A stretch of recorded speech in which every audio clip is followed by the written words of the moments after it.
Pinagpalang araw po muli sa atin. Salamat sa Diyos sa panibagong araw na ibinibigay niya sa atin.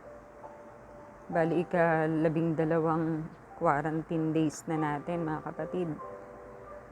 Salamat sa Diyos sa kanyang patuloy na pag-iingat sa atin. Sa oras pong ito, basahin po natin yung Daniel chapter 3. Pag-aralan po natin ito. Si Haring Nebuchadnezzar ay nagpagawa ng rebultong ginto na 27 metro ang taas at may 3 metro naman ang lapad. Ipinatayo niya ito sa kapatagan ng Dura sa lalawigan ng Babylonia.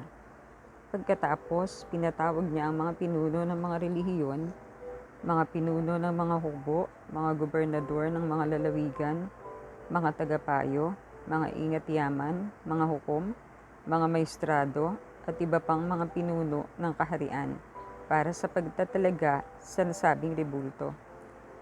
Nang nasa harap na sila ng rebulto, malakas na ipinahayag ng tagapagbalita. Iniuutos sa lahat ng tao mula sa lahat ng bansa at wika na lumuhod at sumamba sa rebultong pinagawa ni Haring Nebuchadnezzar sa sandaling marinig ang tunog ng tambuli, plauta, lira, sitar, alpa at iba pang instrumento. Sino mang hindi sumunod sa utos na ito ay ihahagis agad sa naglalagablab na pugon. So dito kung makikita natin, kasi pagano si Nebuchadnezzar, nagpagawa siya ng malaking rebulto at ginawa niya yung Diyos-Diyosan. Sasambahin yon. Alam natin na kapag sinabing pagano, sumasamba talaga yan sa kung ano-anong mga bagay. Pero tayo, bilang mananampalataya, hindi tayo sumasamba sa mga bagay na nakikita. Sapagkat alam natin na ang iisang Diyos ay Espiritu.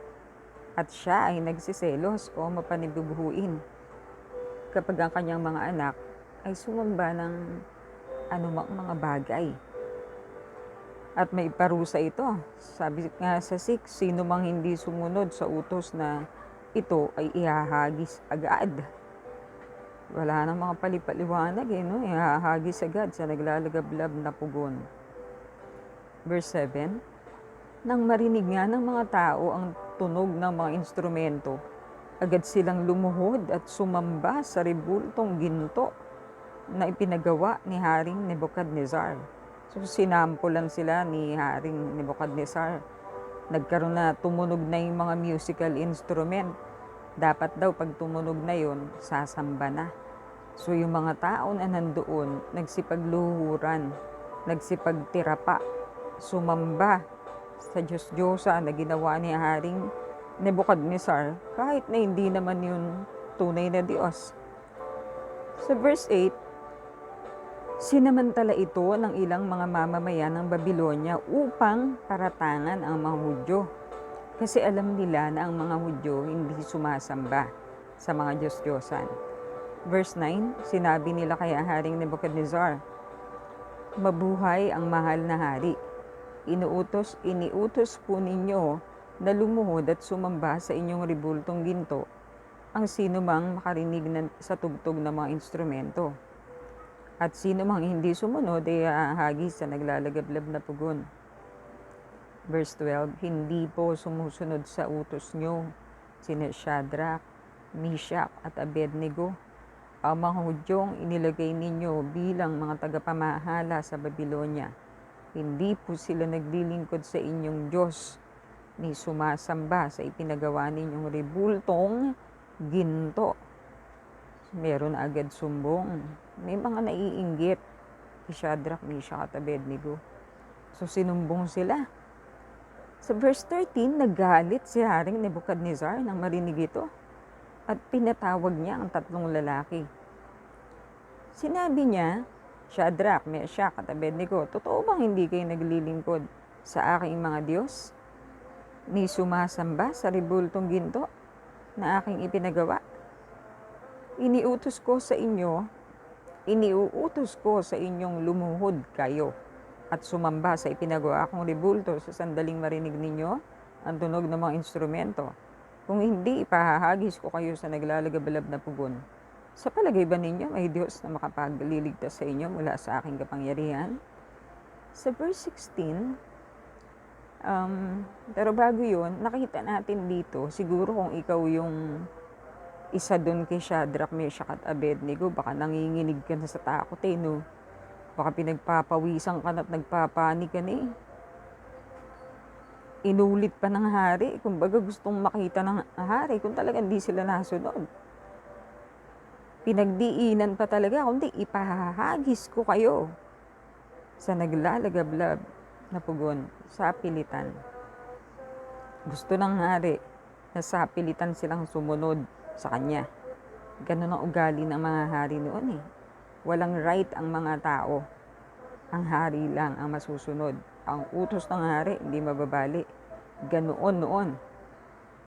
Sa verse 16, ano ang naging tugon ng mga kabataan, sila Shadrach? Sinabi ni Shadrach, Meshach at Abednego, mahal na Haring Nebuchadnezzar, wala po kaming masasabi sa inyo tungkol sa bagay na ito. Gawin ninyo kung iyan ang gusto ninyo. Ang Diyos na aming pinaglilingkuran ay magliligtas sa amin sa naglalagablab na pugon at mula sa inyong kapangyarihan. 18, kung hindi man niya kami iligtas, hindi pa rin kami maglilingkod sa inyong mga Diyos, ni sasamba sa ribultong ginto na ipinagawa ninyo. Dito makikita natin yung katatagan, tapang, at tunay na pananampalataya. Tapat, katapatan ng tatlo. Hindi na sila nagpaliwanag ng mahabang paliwanag Basta sinabi lang nila, hindi sila sasamba sa Diyos-Diyosan na yon. Alam nila at naniniwala sila na ililigtas sila ng Diyos. Pero sa 18, kung sakaling hindi man sila iligtas, hindi pa rin magbabago ang isip nila. Hindi pa rin sila sasamba sa Diyos-Diyosan. Sana mga kapatid, makita natin tong strong faith, courage, bravery ng mga kabataan na to. Kumbaga nakakatakot yung kalalagayan nila. Galit na galit ang hari. Pag nagalit ang hari, ibig sabihin nun, kamatayan. Pero natakot ba sila? Tumalikod ba sila sa kanilang pananampalataya? Nag-alinlangan ba sila sa pananalig nila sa Diyos? Hindi. Nanatili silang matatag. Tapat sa Diyos. Sa 18, kahit hindi pa kami iligtas ng Diyos, o kung sakaling hindi man kami iligtas ng Diyos diyan sa pugon na yan, hindi pa rin magbabago ang aming katapatan sa Diyos. Napakaganda nun Masasabi ko na timely, kasi sa kalagayan natin ngayon, hindi natin nakikita yung kalaban natin. Pero sa panahon na to, patuloy ba tayong magiging matatag? Katulad ni Shadrach at Meshach, handa ba tayong harapin kahit ang kamatayan? Alang-alang sa pananampalataya natin sa Diyos. Magpakatatag tayo. Huwag tayong panghinaan ng loob. Sa Diyos tayo humugot ng lakas sa Kanyang mga salita. Pag-aralan natin ang Biblia, makikita natin na ang Diyos ay tapat. So yung mga kabataan na ito ay nanindigan sa kanilang pananampalataya sa Diyos. Ano nangyari sa verse 19? Namula ang mukha ni Haring Nebuchadnezzar sa tindi ng galit kina Shadrach, Meshach at Abednego, kaya iniutos niyang painitin pa ng 7 ulit ang pugon. So hindi lang mainit, super init. Napakainit. Kasi nagalit yung hari. Remember, yung hari ay hindi nakakakilala sa Diyos ng Israel. Verse 20, inutusan din niya ang ilan sa mga pinakamalakas niyang kawal. Nagapusin sina Shadrach, Meshach at Abednego at ihagis sa naglalagablab na pugon. Ginapos nga sila nang hindi na inalis ang damit, ang panloob at panlabas, turbante at iba pang kasuotan sa kanila. So, ibig sabihin, madaling masusunog yung damit na yon. Hindi na tinanggal yon. at inihagi sila sa naglalagablab na apoy. Nagpapalag kaya sila? Nagpanik kaya sila? Nag-hysterical kaya sila? No. Kalmado sila na pumunta doon sa kanilang kamatayan. 22, dahil mahigpit ang utos ng hari na patindihin ang init ng pugon, lumabas ang apoy. Kaya nasunog at namatay ang mga kawal na nagdala kina Shadrach, Meshach at Abednego. Okay, so sa tindi ng apoy, hindi na magkasya yung apoy doon sa pugon, lumabas na. Hindi natamaan yung tatlo. Ang natamaan ay yung mga kawal. Namatay agad yung mga kawal. Verse 23, samantala, nakagapos pa rin na bumagsak sa naglalagablab na apoy ang tatlong kabataan. So, ibig sabihin medyo malalim ito. Siguro, kasi bumagsak sila eh. O siguro, papalalim or what. So, bumagsak na doon sa apoy.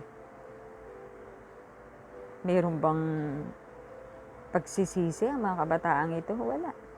Sabi nga nila, kahit hindi pa sila iligtas ng Diyos, hindi pa rin sila maglilingkod sa Diyos-Diyosan. So, yung katapatan, sabihin po natin, katapatan sa Diyos. 24, nagtaka at biglang napatindig si Haring Nebuchadnezzar at tinanong sa kanyang mga tagapayo, hindi ba 3 lamang ang inihagi sa apoy? Opo, kamahalan, sagot nila. Bakit 4 ang nakikita kong walang gapos at naglalakad sa gitna ng apoy nang hindi nasusunog? At ang tingin ko sa ika-4 ay parang anak ng mga Diyos. Lumapit si Haring Nebuchadnezzar sa may bunganga ng pugon. Sinabi niya, lumabas kayo riyan at hali kayo rito, Shadrach, Meshach at Abednego, mga lingkod ng katastasang Diyos. Lumabas nga silang 3 mula sa pugon at lumapit sa kanila ang lahat ng mga pinuno ng kaharian. Tiningnan silang mabuti ng mga ito, ngunit wala man lamang nakitang bakas ng apoy sa katawan ng 3. Hindi nasunog ni bahagyaman ang kanilang buhok at ang kanilang kasuotan. Hindi rin sila nag-amoy usok. Wow! So makikita natin dito, iningatan sila ng Diyos. Mga kapatid, ano ang mas matindi? Yung init ng naglalagablab na apoy o yung COVID-19? Mas matindi yung init, di po ba? Walang makakaligtas doon. Maliban na lang ang Diyos. At nakita naman natin ang katapatan ng Diyos sa 3 kabataan na yun. Kasi sila ay nanatiling tapat. Hindi nila pinanghinayangang mamatay kung ito ay para sa Diyos na kanilang pinaglilingkuran. So nakikita natin dito, magpakatatag tayo sa panahon ng crisis. Hindi panahon na maging duwag tayo, matakot. Although, syempre, nagkakaroon tayo ng ganung pakiramdam eh. Pero ipanalangin natin sa Diyos na tulungan tayo na magapi ang ating takot at tulungan tayo na maging matatag sa ating pananampalataya at patuloy na maging tapat sa Diyos. Kasi ito ay pagsubok din eh. Pagsubok din ito sa body of Christ. So gayahin natin yung 3, si Shadrach, Meshach at Abednego. Naging tapat sila sa Panginoong Diyos. Tayo din po. Panghawakan natin ang mga salita ng Diyos. Kung iningatan ng Diyos ang 3 ito, panghawakan natin na tayo rin ay iingatan ng Diyos at malalagpasan din natin ang krisis na ito kasama ang Panginoong Hesus. At dahil sa Panginoong Hesus, tayo ay magtatagumpay. Hallelujah.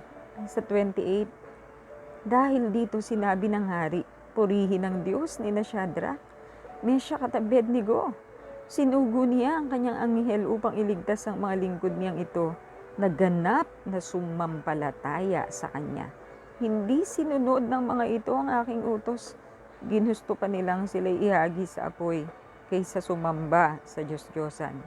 29, kaya ipinag-uutos ko, sino man mula sa alinmang lahi, bansa o wika na magsalita laban sa Diyos ni Shadrach, Meshach at Abednego ay papatayin at ang kanilang bahay ay wawasakin.